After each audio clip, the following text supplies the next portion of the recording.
Bonjour et bienvenue dans le podcast de Parents Voyageurs. Je suis Floriane et je suis passionnée de voyages, de rencontres et de découvertes. Dans ce podcast, je donne la parole à des familles de voyageurs. Qu'elles soient expatriées, nomades, tour du mondistes ou simples touristes, nous explorons ensemble les différentes facettes du voyage en famille. Le podcast de Parents Voyageurs est disponible partout. Sur notre blog, bien sûr, parents-voyageurs.fr, sur votre plateforme d'écoute préférée et sur la web radio Allô la planète. Détendez-vous, embarquement immédiat pour un nouvel épisode. Salut les parents voyageurs, j'espère que vous allez bien. Je suis ravie de vous retrouver pour un nouvel épisode. Et cette fois-ci, nous partons en Amérique du Sud avec Laetitia. Au début de cette année, Laetitia a voyagé en tant que parent solo avec ses deux filles de 8 et 11 ans pendant 4 mois en Amérique du Sud. Une grande aventure avec plein de petites aventures à l'intérieur. Elle va nous raconter tout ça. Elle va nous parler aussi de ce que ça veut dire de voyager en tant que parent solo. Qu'est-ce que ça implique concrètement dans la vie de tous les jours, dans le voyage. Je n'en dis pas plus. Je vous souhaite une belle écoute. Bonjour Laetitia. Salut Floriane. Merci beaucoup d'avoir accepté mon invitation pour nous raconter un peu ton aventure en Amérique du Sud avec tes filles. J'ai suivi ton voyage sur Instagram et dès le départ quasiment, j'ai eu envie de t'interviewer, donc je suis vraiment heureuse qu'on puisse faire ça aujourd'hui. Je suis bien heureuse aussi. Est-ce que tu peux commencer par te présenter, toi, ta petite famille, et puis très rapidement nous parler de ce voyage que vous avez fait? Oui, alors je m'appelle Laetitia, j'ai 38 ans, je suis maman de Lisa qui a 12 ans et Capucine 9 ans. On habite à la campagne dans le Haut-Doubs, dans la verdure et le monde des bisounours, où il n'y a aucun problème, on a libre liberté pour rêver. Et du coup, un des rêves, c'était de partir en voyage avec ma famille. Et j'avais cette idée depuis très longtemps de, tu vois, un peu la famille parfaite qui est en camping-car, papa, maman, les enfants, le chien. Et c'était juste une image un peu de rêve sans y penser forcément. Et un jour, une copine, on parlait des regrets et des remords et des choix qu'on fait dans la vie. Et je lui avais dit, plus tard, ce sera peut-être un regret de ne pas avoir fait ça, parce qu'avec le papa des enfants, on est séparés et du coup, ça correspond plus à l'image de rêve que j'avais des 4 petites personnes dans leur camping-car. Mmh. Et elle m'a dit, mais vraiment, les mots qu'il me fallait à ce moment-là, c'est mais t'es con, pourquoi tu le fais pas autrement? Et juste, le soir, je suis allée sur Instagram, j'ai cherché si ça existait de faire un long voyage sans camping-car. Et spoiler, oui, ça existe et c'est même très courant en fait. La plupart n'ont pas un camping-car. Et voilà. Et après un petit peu de temps de réflexion, de me dire est-ce que c'est possible en tant que maman solo de voyager? Est-ce que le papa des enfants voudra bien accepter qu'on parte plusieurs mois? Du coup, ça veut dire l'empêcher de voir ses enfants. Et voilà, il y a eu toutes ces questions qui sont mises en place, mais je dirais qu'en moins de 2 mois, la décision, elle était prise de partir. Donc ça s'est fait assez rapidement, en fait. Et vous êtes parti combien de temps après la prise de décision? Eh bien, rapidement, parce que j'ai dû décider, je pense, en septembre, et on partait mi-mars. Ah oui, ok. Donc, donc c'est allé c'était assez assez vite. rapide pour préparer, déjà préparer dans la tête, préparer l'itinéraire, et puis logistiquement parlant, il y a quand même pas mal de choses à préparer pour un long voyage. Ouais, Donc, on va parler et un j'étais petit toute peu de seule à tout ça. préparer tout ça aussi. C'est ça, ouais. Et donc vous êtes parti, t'as tout de suite eu l'idée de l'Amérique du Sud? Non, j'hésitais beaucoup avec l'Asie aussi. Après, vu que je parle espagnol, je m'étais dit qu'en allant en Amérique du Sud, ce serait plus facile de connaître la langue et de au moins savoir où part le bus, parce que j'avais l'impression qu'en Asie, ce serait compliqué. Et en fait, au final, en ayant rencontré pas mal de voyageurs en Amérique du Sud qui avaient déjà voyagé en Asie, ils m'ont tous dit « Ah non, mais c'est bien plus facile en Asie ». Peut-être Ah parce que les ouais? choses sont plus carrées. Ouais, je sais pas. En tout cas, ils m'ont dit non, mais c'était pas la facilité, l'Amérique du Sud. Bon, ouais, j'ai trouvé ça. J'avais pas de point de comparaison, donc c'est bien allé. Écoute, on est toujours allé là où on devait, donc voilà. Et vous avez voyagé 4 mois, c'est ça? 4 mois tout pile, oui. On est rentré. C'était le deal. Les enfants, j'ai eu un petit peu j'ai mis du temps à les embarquer avec moi dans le projet. Lisa, la grande, elle était plutôt pour. Capucine, quitter ses amis, quitter sa famille Playmobil. C'était compliqué à ce qu'elle accepte l'idée. Et du coup, le deal, c'était de rentrer pour les 12 ans de Lisa, qui est mi-juillet. Voilà, le deal, c'était de faire son anniversaire en famille. Donc, on avait 4 mois tout pile. Et puis, pour D'accord. le papa, c'était bien assez d'être séparé des enfants pendant 4 mois. Ouais, ouais, c'est sûr, j'imagine.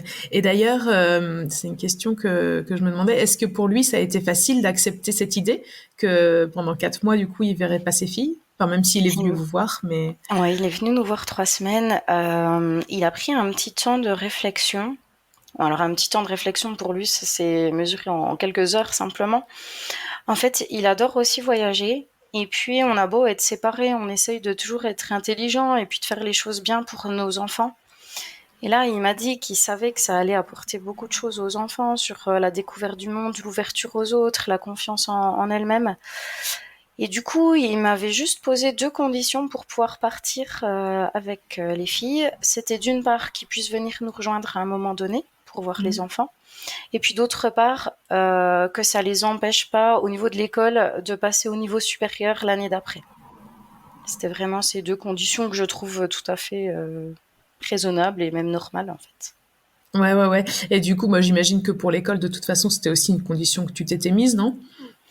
Ben oui, de toute façon, moi, dans mon idée du voyage loin avec mes enfants, c'était de jouer à la petite maîtresse, d'enseigner des choses aux enfants. Ça allait clairement dans le concept de mes mois à l'étranger. Donc, bien sûr que j'allais faire l'école à mes enfants et bien sûr que je voulais qu'elles passent au niveau supérieur. Ouais, ouais.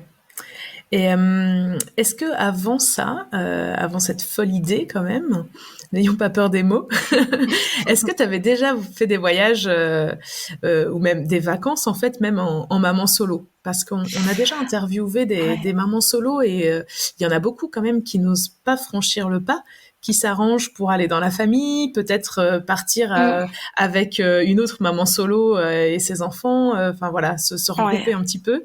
ouais, Toi, quelles étaient vos expériences avant ce grand voyage, ouais. à vous trois? Alors, avant ce grand voyage, alors quand on était à 4, on voyageait beaucoup. Enfin, Mhm. voyager, c'était des vacances, à chaque fois 2 voire 3 semaines maxi. Et quand on s'est séparés, mes premières vacances avec les enfants, on était allés à Paris. Capucine était petite, elle était encore en poussette. Et j'avais aimé, en fait, par exemple, quand on se retrouvait le soir au restaurant, en fait, c'était un vrai moment de communion, moi, avec mes enfants. Parce que quand on est avec un autre adulte, on a des conversations d'adultes, les enfants jouent ensemble. Et là, j'avais vraiment mais kiffé ce moment. Et du coup, après, on était partis une semaine à Madère, toutes les trois aussi. J'avais loué une voiture, on avait visité plusieurs villes, on avait fait des randos. Et puis je pense que c'est une bonne idée d'y aller étape par étape. Et voilà, après le gros voyage qu'on a fait, jamais j'étais partie sans savoir partout où j'allais dormir. Donc là, Ouais. c'était vraiment quand même la grosse aventure. Mais voilà, à voir, en fait, à regarder les autres familles sur Instagram le faire, on se dit, bah s'ils le font, moi aussi je vais pouvoir le faire. Voilà, du coup Mais c'est bien sûr. rassurant. Mm. Ouais, ouais, mais t'as raison, hein, c'est vrai que bon, Instagram, il y a du bon et du moins bon, mais c'est vrai que c'est quand même une source d'inspiration et il y a plein de gens normaux qui sont sur Mm. Instagram et qui vivent des choses extraordinaires Ouais, et on tout finit à par se fait. dire, bah pourquoi pas nous? Ouais, exactement. Et donc ce grand voyage de 4 mois, tu nous as dit ça a été quand même assez rapidement mis en œuvre après la prise de décision. Comment toi tu as préparé cette aventure? Parce que du coup tu étais seule.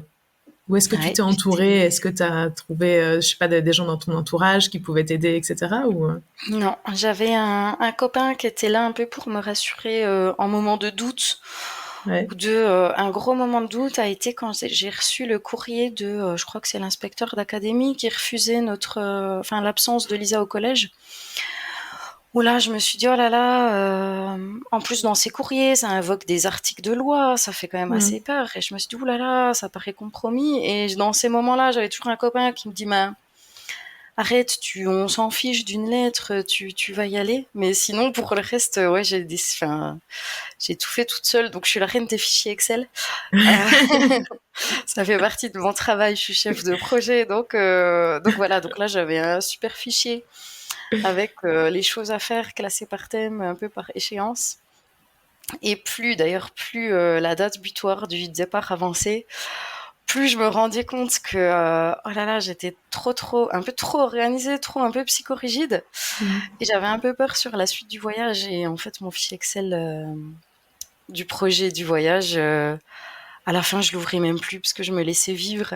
Et c'est chouette de découvrir d'autres facettes de sa personnalité. Je me sentais pas capable, avant de partir, de pouvoir être un petit peu indépendante comme ça et vraiment faire des choses au feeling. Mais en fait, si, j'en suis clairement capable. Mais voilà, pour la préparation du voyage, en tout cas, j'avais mes petites listes et puis je cochais au fur et à mesure. Mais ça prend du temps. C'était pendant 6 mois, tous les soirs, j'avais mes petits guides, je regardais des stories Insta, je me notais les gens quand ils mettaient des horaires de bus où fallait prendre le bus, parce que pour moi, ma grande peur, c'était les transports, comment gérer les transports. Et voilà, c'était des soirées entières où des fois, j'ai pris 1 ou 2 fois des après-midi pour pouvoir contacter les banques, aller voir l'assurance, faire des devis, aller à Decathlon, le magasin préféré des longs voyageurs. En plus, nous, on habite à la campagne, donc il faut tout de suite faire un petit peu de route pour acheter des choses. Et en général, j'essaye de pas acheter sur Internet, donc je me déplace dans des villes. Voilà. Qu'est-ce que bon, t'as quand même une particularité par rapport à tous les autres voyageurs enfin pas tous, mais presque tous les voyageurs qu'on interviewe. C'est donc tu as voyagé en tant que parent solo. Et donc, qu'est-ce que ça implique? Qu'est-ce que ça veut dire concrètement d'être parent solo avec 2 enfants au bout du monde et ne pas forcément savoir où est-ce qu'on dort la semaine d'après? Enfin, je sais pas trop à quelle échéance tu prévoyais les choses, mais concrètement, qu'est-ce que ça veut dire? Ouais. Alors, je savais que tu allais me poser cette question, donc j'y ai réfléchi ce matin. Et en fait, je me suis dit, quand t'es parent solo, ça veut dire que déjà, t'es seule à préparer, t'es aussi seule à décider. Et ça, c'est pas quelque chose de simple. Quand d'un coup, t'es dans le doute, t'as 2 solutions et tu sais pas laquelle est la mieux. Et alors, il y a des gens qui sont super doués pour vite prendre des décisions. Moi, je pense que j'ai un petit peu plus de mal et de pas pouvoir se reposer sur quelqu'un et avoir l'avis de quelqu'un. Et des fois, c'est un petit peu compliqué, mais on n'a pas le choix, donc on décide. Je me suis dit que avant de partir en voyage, je m'étais promis de ne pas m'en vouloir si j'oubliais de faire quelque chose, oublier un visa ou quoi que ce soit. Enfin, en Amérique du Sud, il n'y a pas besoin de visa, mais peu importe la chose, je m'étais promis de ne pas m'en vouloir parce que forcément, tout seul, il y a tellement de choses à quoi penser qu'on ne peut pas penser à tout. Ouais. Et je m'étais dit, Laetitia, tu ne t'en voudras pas, tu fais du mieux. Il faut aussi savoir que quand on est seul, enfin, parent solo, on est seul à table, seul à préparer le repas. Quand les enfants jouent, on n'a personne à qui parler. Et d'ailleurs, on a rarement des conversations d'adultes quand on est tout seul avec des enfants. Donc tout ce qu'on peut vivre tout seul à la maison, on le revit d'autant plus intensément quand on est à l'autre bout du monde. Lisa a eu quelques accidents. Enfin voilà, elle s'est on cassé va en les parler. bras. Ouais, on en parlera plus tard. Mais ça, c'était une période qui était dure à gérer du fait que j'étais toute seule à prendre des décisions. Après, ça veut aussi dire qu'on est tout seul à profiter des enfants. Et tout à l'heure, je te parlais des moments de vraiment de réelle communion. Et je trouve que du coup, alors c'est très égoïste, mais on partage ce moment qu'avec ses enfants. Ils sont pas divisés avec un autre adulte. Et c'est aussi des chouettes moments à vivre. Donc voilà, il y a des pour, il y a des contre. Forcément, les choses seraient plus simples à 2, à porter les affaires, à faire les sacs, que quand on est maman toute seule ou quand on fait l'école aux enfants. Pendant ce temps-là, il n'y a personne qui allait réserver les billets de bus et il n'y a personne qui a fait les sacs, quoi. Ouais. J'ai regardé sur Instagram, ça donnait envie quand je voyais des parents qui cuisinent, il y a les crêpes au matin, tout ça. Moi, en étant toute seule, je peux pas être au four et au moulin, donc il y avait des choix à faire. Voilà, écoute, manger des chips, ça nous allait. Non mais j'imagine. Et d'ailleurs, ça forçait un peu mon admiration quand même quand je te suivais sur Insta là pendant ce voyage. Et je me disais, c'est vrai, comment t'as fait pour les bagages? Est-ce que toi tu portais tout? Parce que bon, tes enfants, elles étaient encore assez jeunes. Donc Lisa avait 11 ans. Ouais, à 11 ans, on porte un sac quand même. Un petit sac. On porte un sac, mais pas quand on a les 2 bras dans le plâtre. Ouais. Donc c'était une grosse question, l'équipement, avant de partir.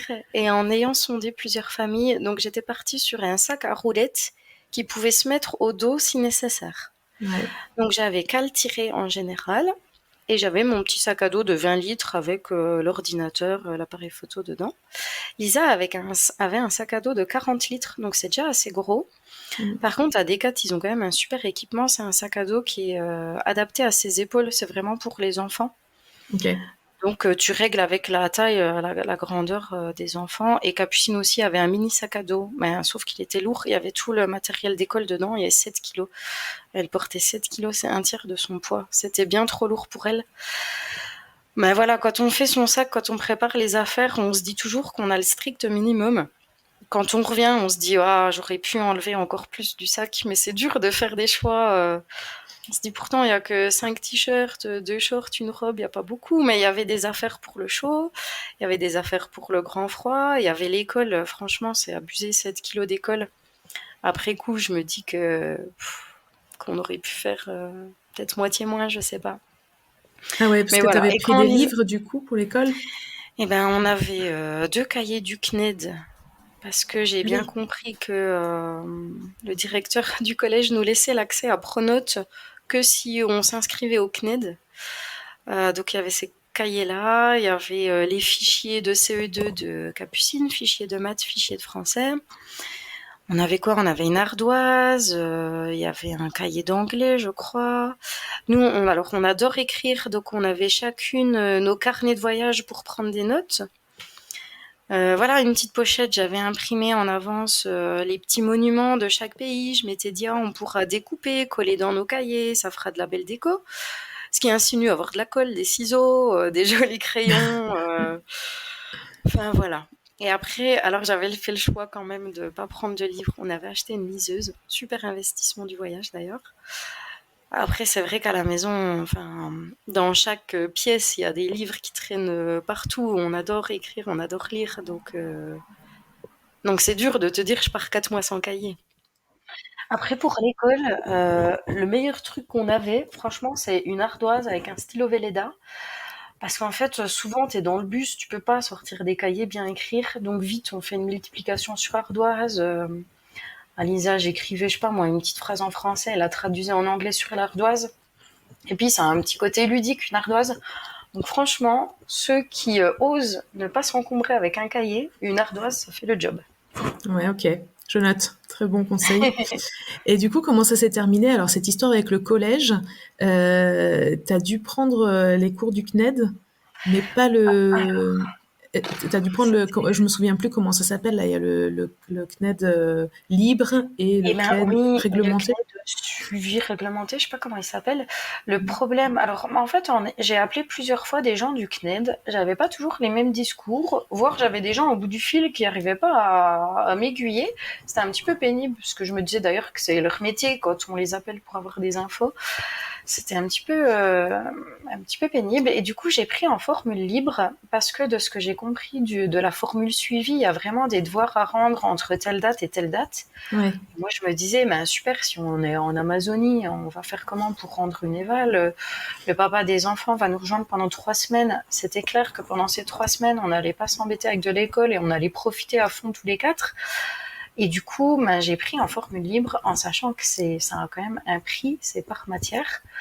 Ouais. Donc j'avais vu avec le directeur du collège, j'avais pris qu'une seule matière, le français, qui me semblait être une matière. Enfin, pour moi, c'est très important le français. Du coup, je m'étais dit bon ben voilà, on suivra pas le français avec la classe, mais on suivra avec les livres du CNED. Et voilà, donc on essayait de suivre en parallèle. Quand j'avais pas trop le temps de faire l'école avec Lisa, elle prenait le truc du CNED parce que c'est quand même assez bien fait. Il y a des textes, il y a des analyses, il y a les corrigés. Et puis elle pouvait être vraiment autonome sans que je sois avec elle. Ok. Elle était en sixième? Oui, elle était en Ouais. sixième. Et pour les autres matières, l'anglais, je suivais sur Pronote. Enfin, je voyais si elle mettait éval caractéristiques physiques, et ben, je faisais des cours là-dessus à Lisa. Maths, pareil, on suivait quand il y avait écrit exercice temps. Et ben, on faisait un petit peu les mêmes. J'avais scanné le livre de maths, il était dans mon ordi avant de partir. Ok. Histoire géo, c'était génial parce qu'on avait eu un entretien avec le professeur d'histoire géo avant de partir. Et du coup, il nous avait dit, Lisa, elle gère bien cette matière, donc il nous avait dit, pas besoin qu'elle suive avec nous les cours, mais elle sera notre petit reporter. Et à chaque fois qu'on changeait de ville, on envoyait un message au prof d'histoire géo, et en cours sur la map monde, il regardait où on était. Et puis, on a envoyé des petites photos. Puis, elle a dû faire 2 exposés pendant notre voyage. Et puis, il nous avait dit exposer avec les liens sur les cours d'histoire géo de 6e, donc sur comment aménager un endroit aux conditions climatiques difficiles, etc.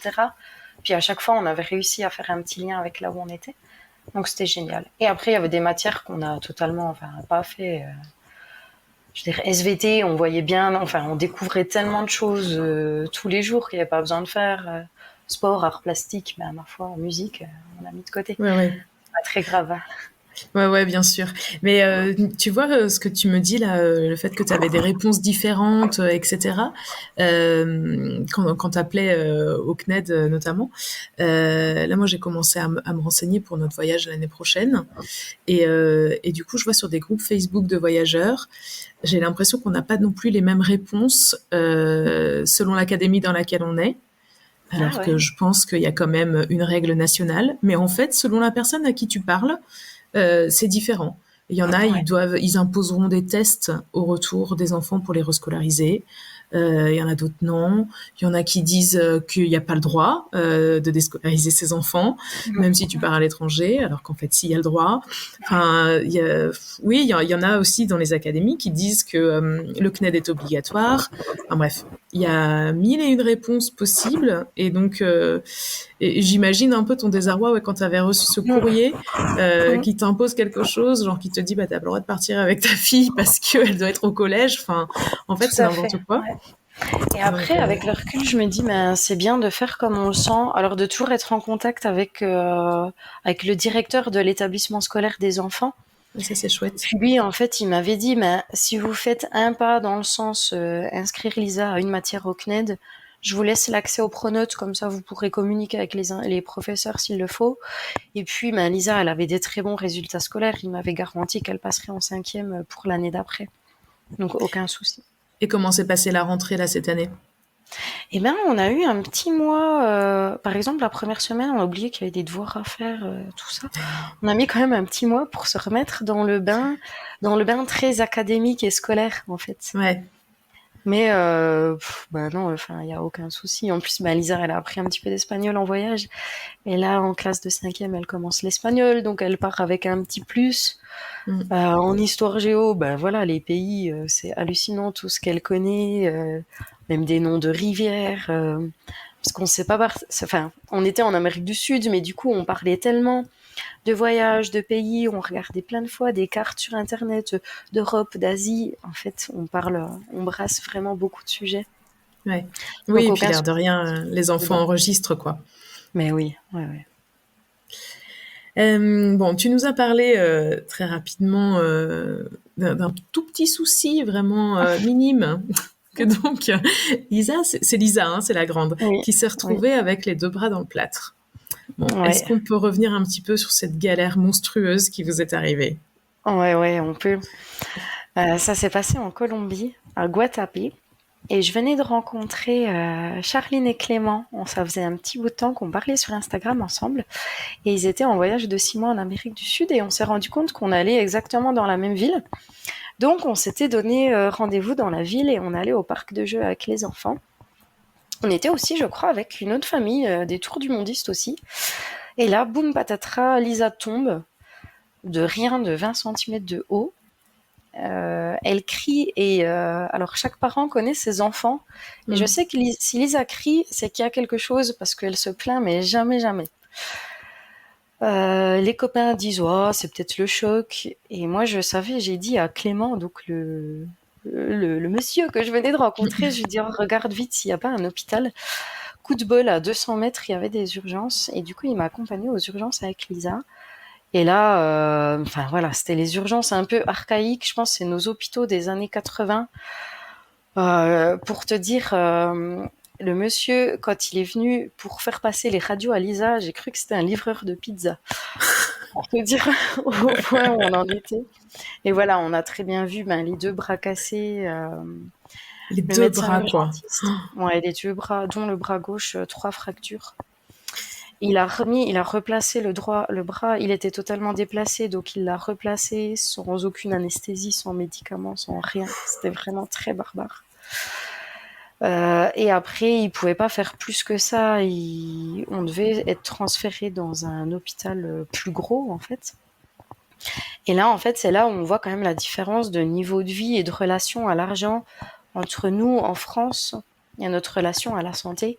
Et puis eux, j'ai tout de suite dit que oui, j'avais une assurance de voyage qui prendrait qui prendrait en charge les frais. Et lui, son objectif, c'était à tout prix de nous transférer dans le truc le moins cher possible. Ah ouais. Parce que pour eux, ça coûte tellement cher ces frais. Et pour nous, c'est rien, je sais plus combien c'était, mais en gros, c'était 150 euros. Puis il me disait, mais vraiment, vous avez ça? J'ai envie de lui dire, mais mon pauvre, je pars 4 mois, bien sûr que j'ai 100 euros de marge pour gérer des bras cassés, quoi. Et vraiment, il insistait pour nous envoyer encore à la Pampa. Et moi, j'ai insisté en disant, non, Medellín, ce sera mieux. En parallèle, donc bien sûr, Elisa s'est cassé les bras, c'était la fin d'après-midi en Colombie. Donc la nuit en France.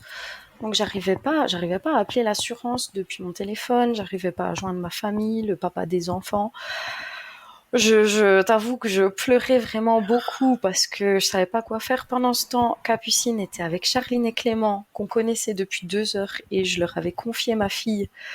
Parce que, encore une fois, t'es tout seul, tu peux pas tout gérer.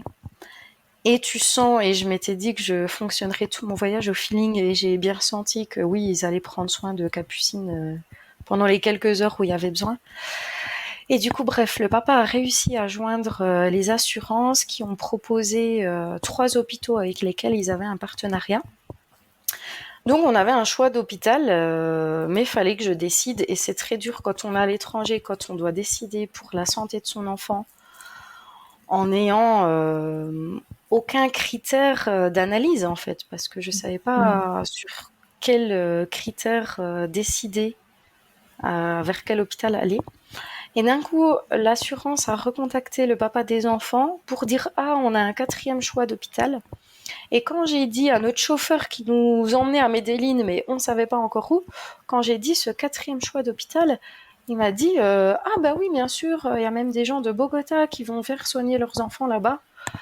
Et là, c'est comme une évidence, en fait. Tu vois, souvent, tu as des choix à faire, c'est dur à faire, mais d'un coup, il y a des évidences. Et j'ai dit « Voilà, alors on ira dans celui-là ». Et après, on a été pris en charge. Il y avait des urgences pédiatriques. C'était un hôpital international. Alors, ça ne veut pas dire que les gens parlent anglais. Ça veut juste dire que, je sais pas, les panneaux d'orientation sont en anglais. Mais voilà, c'était des procédures qui ressemblent à celles que toi, tu as l'habitude de voir ici en France. Donc, c'était très rassurant. En moins d'1 heure, on avait déjà vu un médecin. Et le soir, on partait. Elle s'est fait opérer. On avait des ordonnances pour un suivi, des médicaments. Et voilà, c'était rassurant là-dessus. Voilà. Après, Capucine est tombée malade. Moi, je me suis tordu les genoux. Au Costa Rica, on surfe. Enfin, on a enchaîné vraiment, quoi. Alors que je scande haut et fort ici en France que mes enfants ne sont jamais malades. Je sais même pas si je suis allée 10 fois chez le médecin de toute leur vie, tu vois. Et là, coup de pas de bol, accident et maladie, quoi.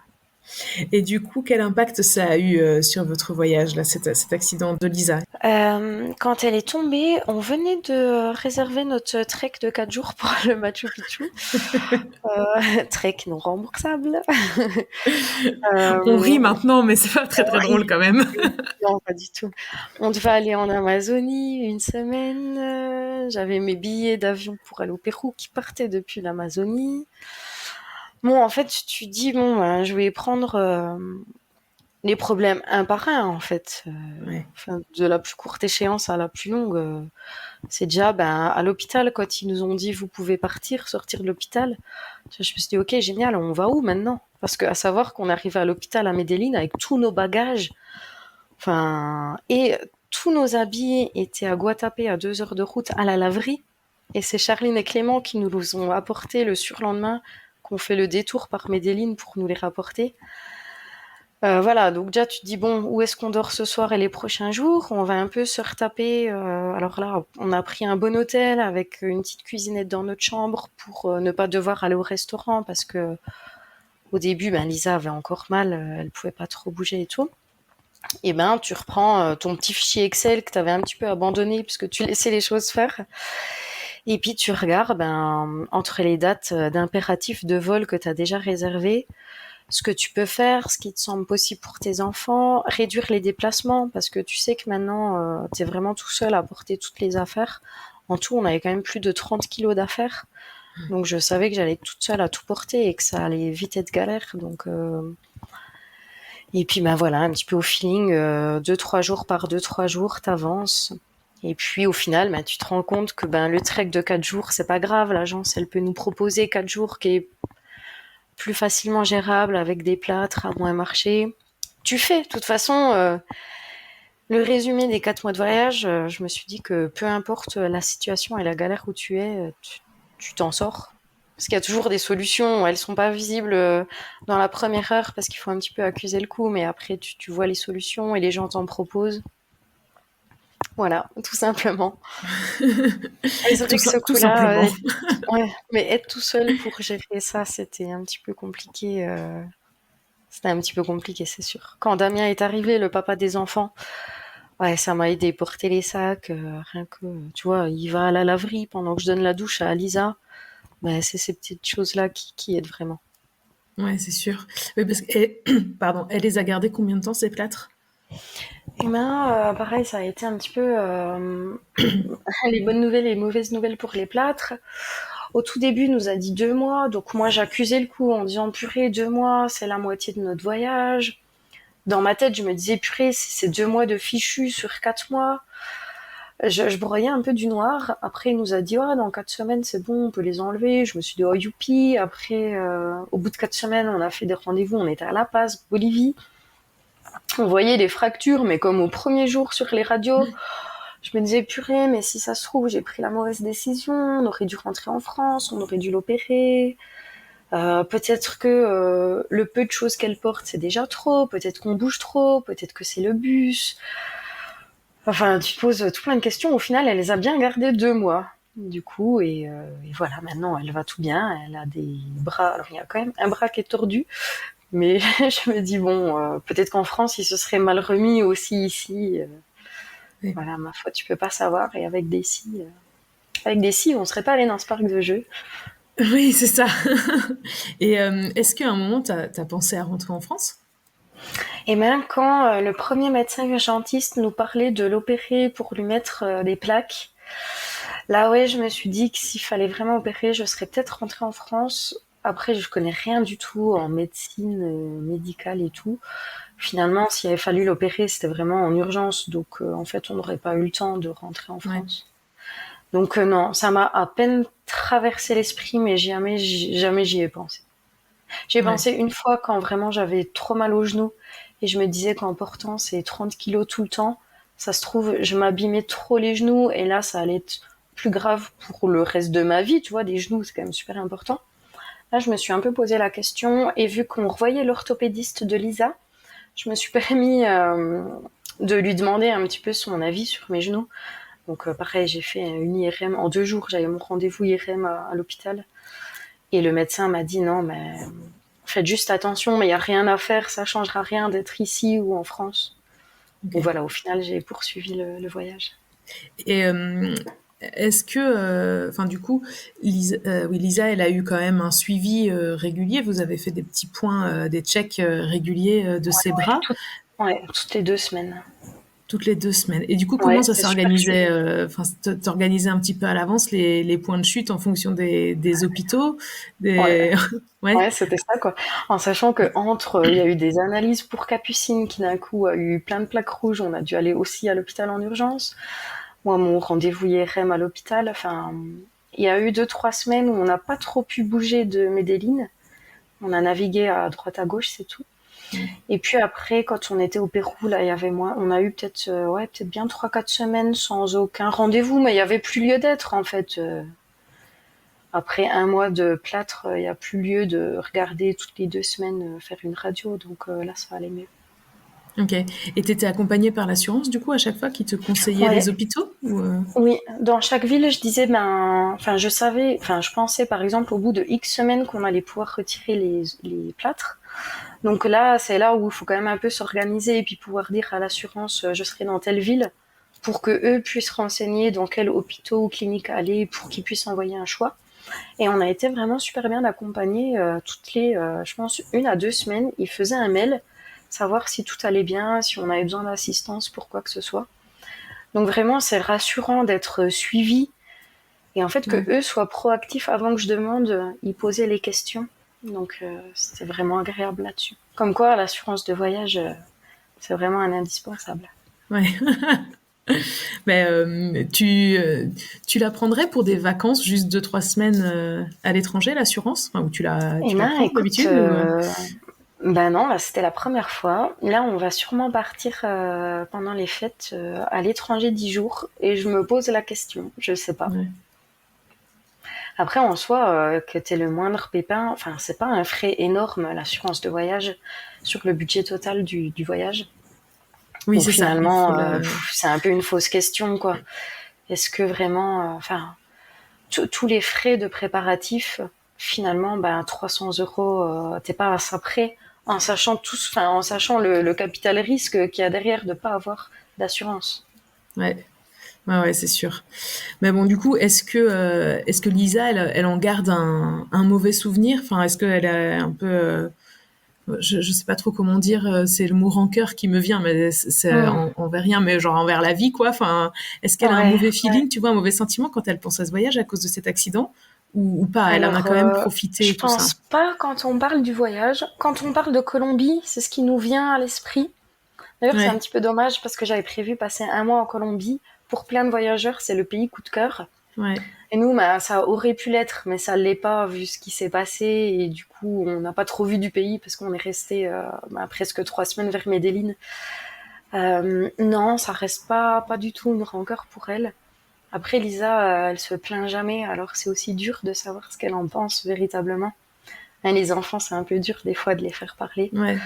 Mais non, je pense pas qu'elle retienne ça. Ok. Après, on en rigole tellement, et puis, tu vois, on arrive à la maison à prendre un peu de dérision sur un peu tout. Donc, on en rigole beaucoup. Voilà, un coup, elle s'est fait agresser par un lama, puis on rigole toujours de dire t'aurais dû lui mettre un coup de plâtre. Ouais, voilà. Euh, je me posais la question, comme tu es partie, donc une adulte femme seule avec 2 filles, est-ce que ça a été un sujet à un moment donné? Est-ce que tu as ressenti, je sais pas, soit de la gêne, soit peut-être des craintes du fait de voyager en tant que femme et en petit groupe de filles? Ouais. Alors c'est sûr que c'est une question qui revient, pas forcément de moi, mais en tout cas des proches et beaucoup de mes Mm. parents en fait et de la famille. Ils avaient peur qu'il nous arrive bien sûr quelque chose parce que déjà, alors physiquement, je fais même pas 1,60 m, enfin je vais pas pouvoir me défendre de quoi que ce soit. Et en tant que fille, on a toujours plus peur quand on voyage parce qu'on a peur Ouais. des agressions et parce que c'est un fait qu'il faut pas minimiser non plus. Mes parents avaient aussi peur que des gens kidnappent mes enfants. Parce que malheureusement, c'est un petit peu les images qui viennent à l'esprit quand on dit je vais en Colombie. Ça, Oui, c'est ce qui oui, vient à c'est, l'esprit de mais ceux qui regardent pas Instagram et qui regardent pas les familles voyageuses. En fait, quand on regarde les familles qui voyagent, alors oui, on voit des fois des petites agressions de un téléphone volé, un petit sac à dos pris à l'arrache, ce qui peut arriver à Paris en soi. oui, Il n'y a pas honnêtement, plus de ça peut risques. Hein. arriver partout, quoi. Donc, exactement. Donc, je m'étais dit qu'on allait bien sûr appliquer les conseils de base, pas d'objet de valeur visible. On évite de traîner dehors à la nuit tombée, sauf que dans des pays à 17 h, la nuit est déjà tombée. Mm. Et finalement, on se rend compte que dans la campagne colombienne, il n'y a aucun souci de sécurité.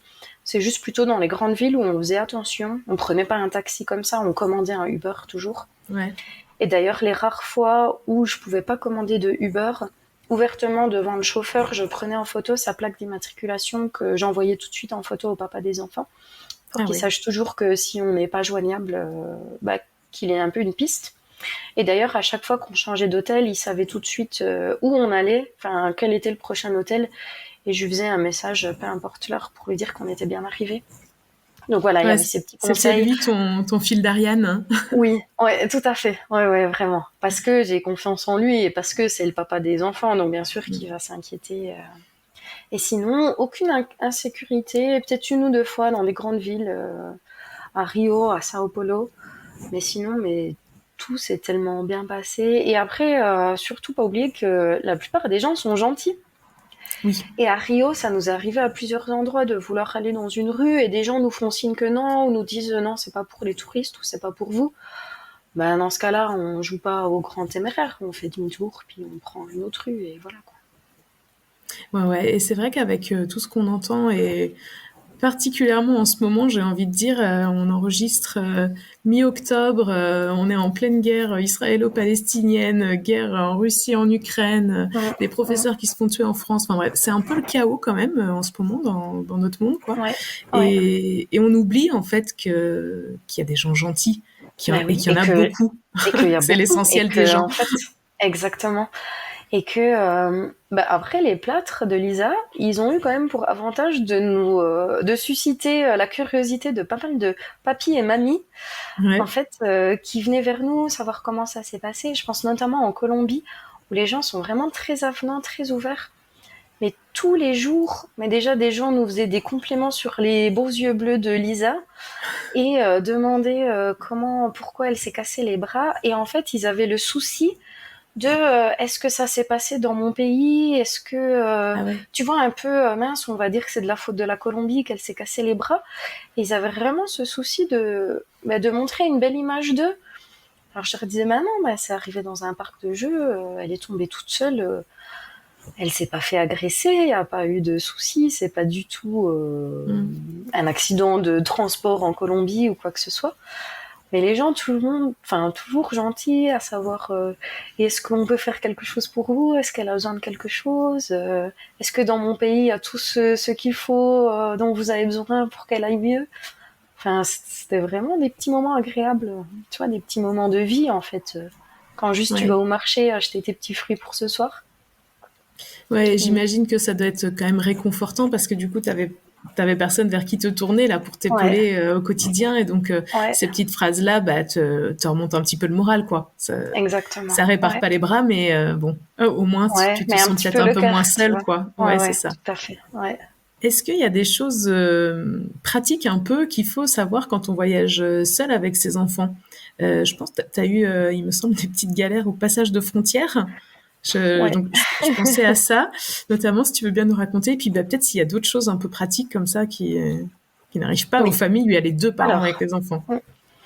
Au niveau pratique, il ne faut pas oublier que si on casse ou perd son téléphone, il n'y a pas monsieur le conjoint ou madame la conjointe pour avoir un téléphone de secours.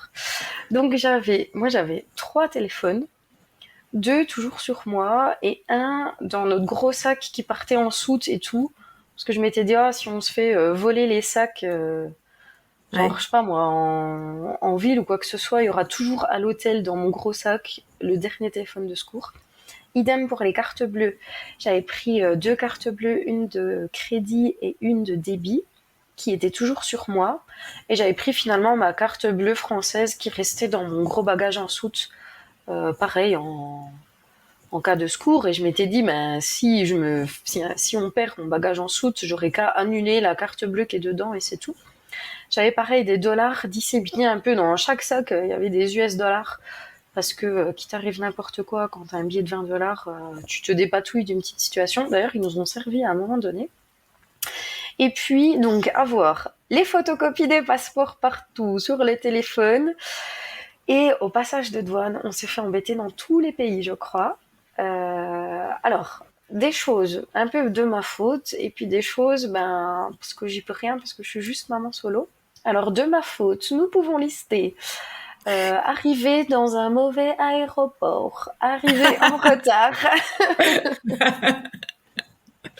Bon voilà, les petites bourdes que tu fais quand tu crois que... Parce qu'à un moment donné, tu te relâches en voyage, parce que tu vois que tout roule bien, et t'es un peu moins stress.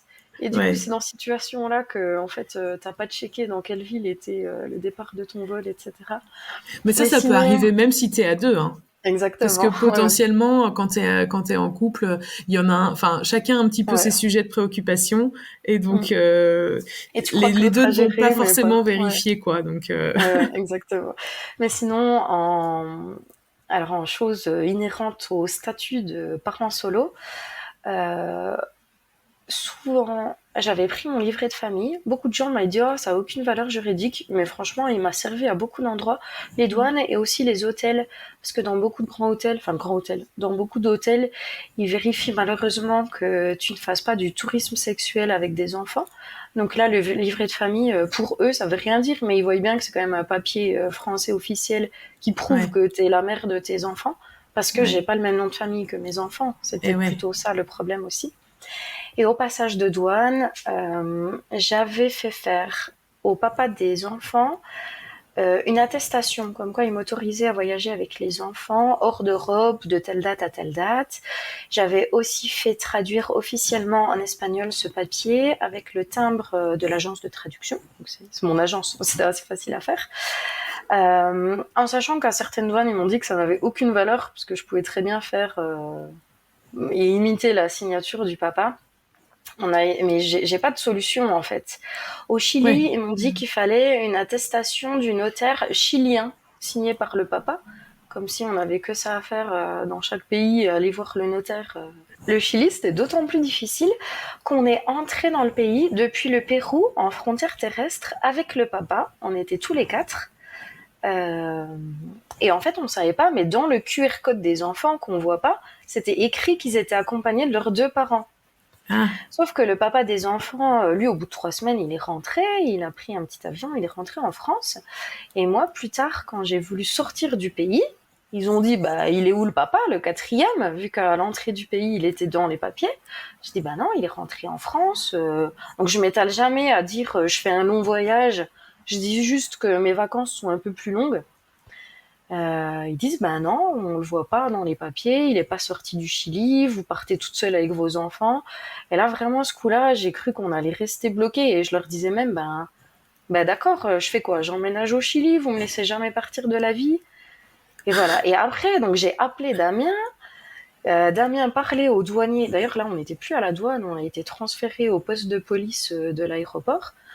Enfin, c'était quand même des douaniers, j'imagine, je sais pas, des policiers, qui parlaient à Damien, qui ne parle pas espagnol. En Amérique du Sud, personne parle anglais. C'était du n'importe quoi. J'ai essayé de traduire. Le policier qui dit oui, mais c'est pas parce qu'il y a écrit Damien, nom de famille, que ça veut dire que c'est lui. J'étais là, mais si vous voulez, mais dans ce cas-là, quoi, je reste bah à oui, vie au Chili. c'est Enfin, on fait inextricable quoi? comme situation. Ben oui, Et eux, ouais. ils pouvaient pas vérifier parce qu'il avait quand même quitté le Chili. Mais Et il ça, avait ils quitté le le retrouvaient Chili et nulle je pense part. qu'ils ont, mais au final, ils ont retrouvé, je sais pas s'il y a plusieurs bases de données, je sais pas comment ils gèrent leur entrée et sortie. Au final, ils ont retrouvé qu'il était bien sorti du pays à la date que j'avais dite et que moi j'avais bien, je leur ai montré, j'avais quand même réservé depuis le début du voyage notre vol retour en France. Enfin d'ailleurs c'était un vol retour en Suisse, ça nous a valu aussi une petite question. Ils voyaient C'est louche. bien qu'à telle date on rentrait, ouais voilà, on rentrait en Europe en tout cas, et que on passait juste un peu plus de vacances dans leur pays. Voilà, mais souvent au passage de douane. Et d'ailleurs pour l'anecdote, au dernier passage de douane, donc on était au Brésil, on rentrait à la maison en France. Enfin, on atterrissait à Genève en Suisse, mais on rentrait. On passe le check-in sans encombre, parce que souvent les problèmes ils commençaient déjà au check-in. Donc on passe le check-in, zéro souci. On va à l'immigration, le mec, bam, bam, bam, les trois timbres, ça tamponne les trois passeports. Et avec Lisa, on se dit, on rigole, on dit, oh, trop facile, il nous arrive rien. Et là, il se lève, il ferme son petit bureau, il dit, suivez-moi. Et on se retrouve encore dans le bureau des policiers. Donc, on en rigolait en se disant, ah, limite, trop cool, on finit bien le voyage sur la même note que tous les pays, en fait. Et finalement, c'était rien. Ils contrôlaient vraiment beaucoup de gens ce coup-là. C'était pas que moi. Ah, Et ok. voilà, même pas une seule question. Ils nous ont rendu les passeports et on est parti. Mais du coup, qu'est-ce que tu aurais pu faire de mieux pour faciliter ces passages de frontières? Parce Bah, que si tu as le livret de franchement, famille, que tu as un mot en plus traduit du papa des enfants, etc., ben, qu'est-ce que tu peux faire de plus? j'étais blindée. Je peux rien faire de plus, mis à part faire des papiers chez le notaire dans chaque pays. Ouais, ouais. Après, peut-être que ne pas avoir le même nom de famille, peut-être que ça suscite un peu plus de questions de la part des Mm. douaniers qui font leur job. Hein, j'ai rien à dire là-dessus. Alors que si t'as le même nom de famille, tu dis, oh, c'est la même famille. Je sais Oui. pas. Peut-être que ça passe plus facilement. Ouais, Donc ok. non, Donc, là, t'aurais j'ai pu changer aucun de nom. conseil. Ah ouais, voilà. J'ai aucun conseil si ce n'est d'éviter les trucs bêtes, de pas avoir de billets de sortie d'un pays quand on veut y entrer. Enfin voilà, ces petites choses qui m'ont aussi valu quelques anecdotes.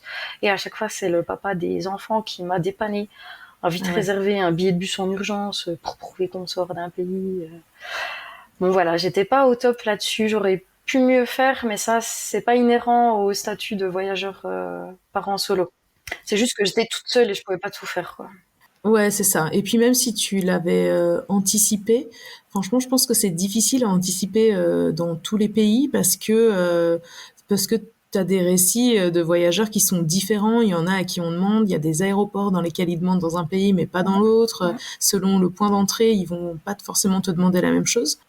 Est-ce que tes filles, dans tout ça, des fois, elles ont un peu flippé ou elles ont dit c'est bon, maman gère et Ouais, non, les passages de douane, parce que les douaniers, les policiers, il y a l'uniforme et puis ça fait quand même, tu vois, un peu peur. C'est impressionnant toujours. ouais. Donc ouais, les passages de douane. En fait, on avait un code avant de partir en voyage. On avait un code. J'aurais dit si je dis ce code à l'oral, c'est qu'on est soit dans une situation de gros stress, soit d'urgence ou d'importance. Mais dans ces cas-là, vous restez deux à côté de moi, vous bougez plus, vous posez pas de questions, vous parlez pas. Et j'ai eu à l'activer qu'une seule fois ce code avec les enfants. Mais elles faisaient quand même super attention dès qu'on était, qu'on prenait des transports, que ce soit des bus ou des avions. Elles étaient quand même à côté de moi à être un peu aux aguets quand même. Je pense que peut-être que moi, mon Ouais. stress que j'avais, parce que c'est toujours un stress de être à l'heure, prendre le bon bus, choper le bateau qui va derrière et tout, c'est toujours stressant. Et peut-être que je leur communiquais un peu de ce stress, je sais pas. Mais du coup, dans ces cas-là, elles étaient toujours cool vers moi à être. Dès que je dis tiens-moi ça, hop, tout de suite deux bras qui arrivent, qui tiennent Oui. ce que je demande de tenir. Donc voilà. Après, Oui, j'ai oui. la T'as chance. pas, non, mais c'est bon, ça me saoule, quoi. Non, pas du tout. Non, non. Et puis quand on était bloqué, c'était où? C'était en Amazonie, parce que on devait aller au Pérou et j'avais pas de preuve de sortie du Pérou, donc on pouvait pas, même pas passer le check-in. Mais là, elles étaient cool, elles gardaient tous les bagages dans un coin dans l'aéroport. Pendant que moi, je faisais des va-et-vient pour essayer de trouver quelqu'un qui a Internet, parce qu'il n'y avait pas d'électricité dans l'aéroport, il n'y avait pas Internet, il y avait moi. Forcément. Forcément. Et voilà, tu vois, là, elles étaient cool. Non, franchement, ça va. Elles n'ont pas trop eu de peur. Après, des fois, un peu quand des gens venaient, ouais, elles se méfient un peu, mais je pense que la méfiance, c'est peut-être, tu vois, une méfiance un petit peu inconsciente qu'on se transmet Mm. de génération en génération, de mère en fille, je pense peut-être un peu plus même. Mm. Et est-ce que du coup, à la fin de ces 4 mois, tu les as trouvées changées? Notamment, je pense justement à la confiance en elles et Mm. dans les autres, peut-être? Ouais, ouais, ouais, bien sûr. Elles sont les deux très très timides. Et là, quand on est rentré, j'ai direct rattaqué par le boulot quand on est rentré en France. Et un jour, elle voulait faire un gâteau et on n'avait plus d'œufs. Et je me suis dit dans ma tête, je peux même pas leur demander d'aller à l'épicerie parce qu'elles vont me dire non. Et là, d'elles-mêmes, elles disent, bah maman, si tu veux, on va à l'épicerie en vélo. Tu veux qu'on achète quelque chose par l'apéro? Donne-moi l'argent. Je me suis dit, mais qui sont ces filles qui ont autant changé en 4 mois? Parce que avant, mais juste les déposer devant la boulangerie, acheter une baguette de pain, Lisa, elle osait même pas. Donc oui, et surtout, je dis à Lisa, parce que c'est peut-être Lisa qui manque le plus de confiance en elle, je lui dis, avec tout ce qu'on a fait, qu'on a traversé, on était au milieu de nulle part, on s'est toujours repéré, on a toujours trouvé une solution, mais maintenant, ma chérie, dans ta vie, tu seras capable de faire tout ce que tu veux, parce que tu auras toujours les ressources pour le faire. Et ça, je répète vraiment beaucoup, et même à moi, ça me fait du bien de l'entendre, en fait. Mais c'est ce que j'allais dire. Toi aussi, du coup, enfin, t'as dû quand même trouver un certain nombre de solutions à des problèmes que tu n'avais jamais eu auparavant dans ta vie, et que quand on est dans notre petite vie tranquille, enfin, même si déjà tu s'occuper de 2 enfants toute seule, enfin, j'imagine que vous êtes en garde alternée parce que vous Oui. entendez bien, mais bon, quand même, tu passes un certain temps juste avec tes filles, tu dois prendre des décisions, etc.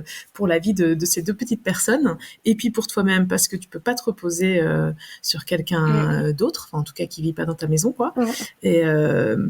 Et ouais, toi aussi, en fait, j'imagine que Ouais. ça t'a appris plein de trucs, Ouais. non? Ouais, ouais. Sur toi. Enfin, tu l'as un petit peu dit d'ailleurs au début Ouais, c'est dans ta vrai. présentation. Ouais, on apprend sur soi, c'est fou parce qu'en fait, on va au bout je sais pas si c'est de notre force ou au bout de tout ce qu'on peut donner en fait, au bout de toutes les ressources qui sont en nous, et on n'estime pas, avant d'être confronté à de telles situations, on n'estime pas toute la force qu'on a en nous, tout le courage et toutes les solutions en fait.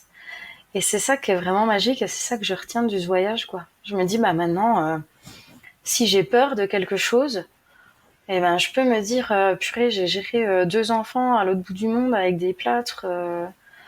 On est allé en Amazonie, j'ai tenu une migale sur moi alors que j'en ai super peur, et je peux être capable de tout maintenant, en fait. Et même si je me Ouais. sens pas capable, le fait de me dire, allez Laetitia, oui, tu peux le faire, tu peux essayer, en tout cas, petit pas par petit pas, et ben ça, c'est vraiment un booster immense.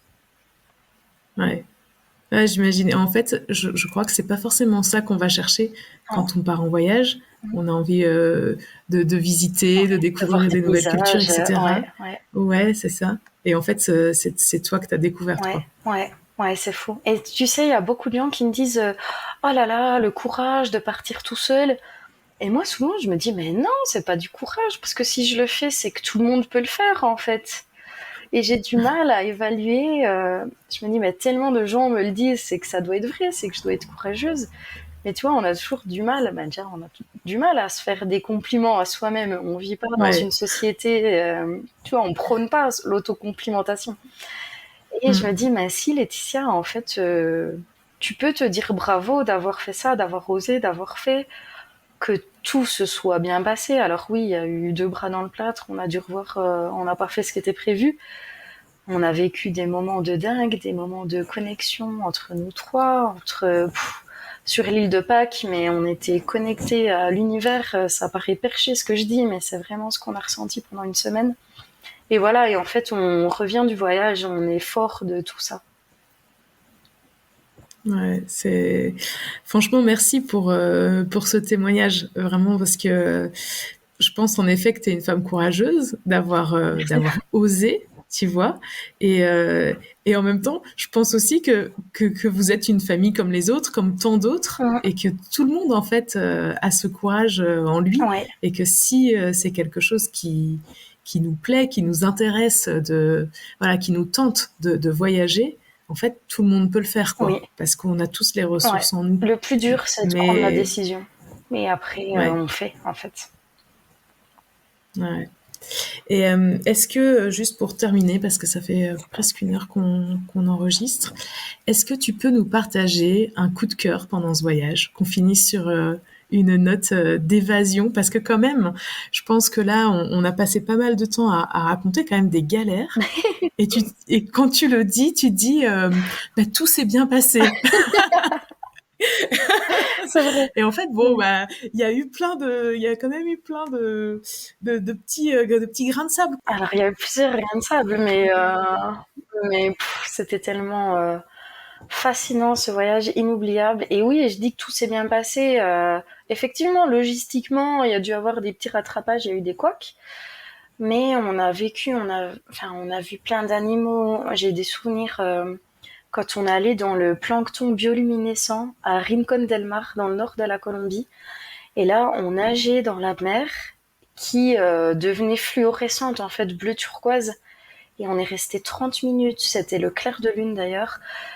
On imaginait qu'on était des sirènes avec des pouvoirs. Et en fait, tous les jours, il y a ces petits moments pur bonheur de pur Ouais. bonheur d'aller au marché, de pur bonheur en Colombie aussi, on a découvert une cascade, il fallait la chercher. C'est un vieux monsieur qui a ouvert un tunnel, il y avait des chauves-souris. On avait peur, le paysage était magnifique. Et au final, pour voir une cascade qui tombe de nulle part, il y avait des gargoyles sculptées dans la roche, il y avait de la mousse. Mais j'avais les larmes aux yeux d'émotions positives, en fait. Et le gros coup de cœur du voyage, c'était clairement l'île de Pâques. Alors c'est un petit budget d'aller sur l'île de Pâques, mais voilà, ceux qui n'hésitent, n'hésitez pas. Ça, On a eu des moments de connexion, on a pris notre temps, on a appris plein de choses. C'était la belle vie, vraiment. Mais tous ces 4 mois, c'était la belle vie. Ouais. Mais et pour l'île de Pâques, pour le coup, moi je suis fascinée par cet endroit, j'en rêve. Et je me souviens vraiment bien de quand tu as partagé, tu as expliqué beaucoup de Ouais. choses Sur sur ton Instagram, j'ai pris Instagram. beaucoup de temps. Partout où on allait, d'expliquer l'origine de la ville, les mœurs, ses coutumes, etc. Parce que ça me fait plaisir aussi de transmettre. Quand je voyage, j'apprends et ça me plaît d'écrire ce que j'apprends. Ouais. Ouais, et bon, franchement, j'invite tout le monde à aller. Je pense, je sais pas si t'as tout mis, mais j'ai vu qu'il y avait des stories à la une sur l'île de Pâques, sur ton compte Instagram. Je mettrai le nom, les 3 aventurières, en lien évidemment dans la description de l'épisode. Franchement, allez voir ces stories sur l'île de Pâques, c'était extraordinaire. Ouais. Bon, le petit problème, c'est que ça donne très très envie d'y aller. Si on n'avait pas déjà cette envie, c'est foutu. Mm. Et si on avait déjà cette envie, c'est encore plus foutu. Mais c'est bien comme ça. Si des gens hésitent, si ça peut les aider à prendre la décision, tu vois, je suis contente. Bon, bah, génial. Merci beaucoup, Laetitia, Merci Floriane. pour ton témoignage, pour franchement d'avoir partagé avec nous cette grande aventure qui s'est très bien passée, Oui, tout à malgré fait. quelques petits grains de sable. Merci beaucoup, Laetitia. À Merci bientôt. Floriane, à bientôt. Un grand merci à Laetitia pour son témoignage et surtout n'hésitez pas à aller voir son compte sur Instagram, ça s'appelle Les 3 aventurières. Je mets le lien dans la description de l'épisode. J'espère que cet épisode vous a plu. J'ai vraiment passé un bon moment, donc j'espère que vous aussi, et que vous avez voyagé, que vous avez appris plein de choses. Si c'est le cas, n'hésitez pas à nous le dire en mettant 5 étoiles sur votre plateforme d'écoute, un petit commentaire, parlez-en à votre entourage. Vous êtes nos meilleurs ambassadeurs, et c'est comme ça qu'on peut faire connaître le podcast. Un grand merci à tous, et à très bientôt pour de nouvelles aventures.